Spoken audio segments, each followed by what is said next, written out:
Right, here we are. This is interview number 4. I have with me Gavin Vaughan, the 2019 Pineapple Black Fresh Award winner. Hello, Gavin. Thanks for joining us. Could you introduce yourself and tell us a little bit about what it is you do? Yeah, I'm Gavin Vaughan. My work is it's very multidisciplinary across different society questions as well. So I look into craft, science, technology, and also sex. And my work either interlinks one of them, either interlinks them, or it's separate of each one of them subjects. So yeah, I do. Yeah, my work's very varied across. What is your background then? Because, like you say, you do kind of, the science comes in, the art comes in. What was your kind of university background? What did you study? I studied contemporary textile practice at the Northern School of Art when it was CCAD. And then I took a year out between my second and third year. And I worked for an eco-friendly fashion designer where I got quite a few skills on like learning about natural dyeing. And then I got into like history.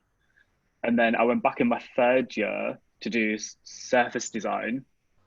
And my work was very based around science and history again. I love using historical references in my works. I think that's a way for us to look forward. So yeah, so like I started like looking like very like embroidery and kind of my final collection was based around like fetish masks. I made like a collection of like couture fetish wear that was like very like heavily embroidered. I used like laser cutting. I used taxidermy in there as well. And then after that, I just carried on doing that. And then I did a master's in material futures, which combined science, technology, and design in future craft. So I did that for that was a 2 year long master's where we do projects like that would last like a couple of weeks, sometimes it last like a few months. My final one was for a full year. And yeah, just like went from there where I just like carried on where I got exposed to like to a lot of new technology and new science and got taught like how to apply both of them. I know one of the things that we found fascinating about your practice when you applied for the Fresh Award was the fact that you kind of, you know, you bled out into so many different areas and this, especially this kind of scientific element, which, I'd never really kind of came across from any artists working in the area before.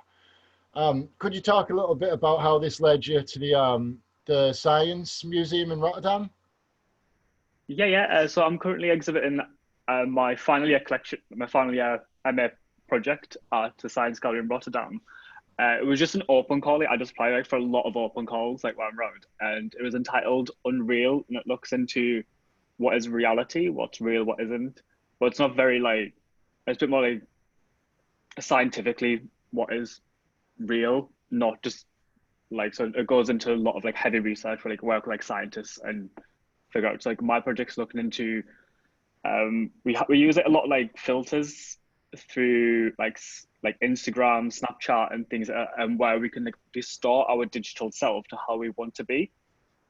So I was into like, can we use like science to then create our digital self, our augmented selves, into our physical self? And then where does the line of reality exist? If if you live in a world where everything's augmented and virtual reality, is that the new real? So then the word reality doesn't really mean anything. And is this something, I mean, it seems quite relevant, to kind of the times we're in where, we've been forced to really embrace technology. I know myself, yeah, I'm a bit of a dinosaur and I've really had to kind of lean into technology during lockdown to get my work out there. Um, was this something that you're considering in your practice moving forward?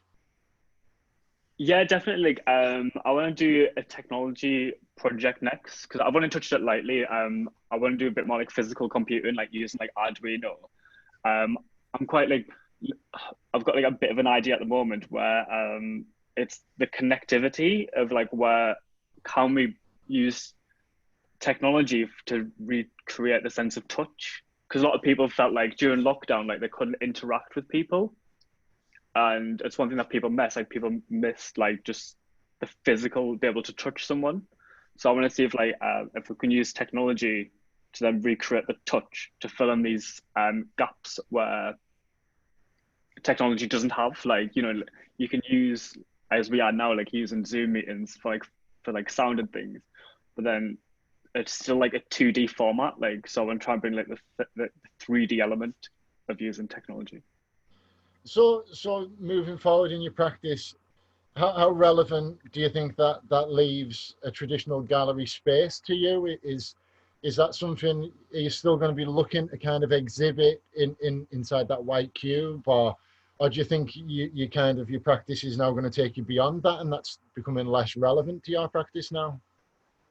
I think, yeah, like overall, like I think my work really fits in with the gallery setting. It's quite weird. Like, it's just like, it's kind of things like, yeah, like it's good to show people, like showcase, but I don't really know where my work actually fits within, because it works in a digital realm and it works in a physical realm, but it doesn't really fit within both of them. Like the like living embroidery one that I did, that was a piece where it wasn't quite your traditional like gallery setting, but it could like live within like your home. Like, do you mean this is like something where you could like, oh, I could actually do this at home and things like that. So like it kind of fits in environments where you want it to place.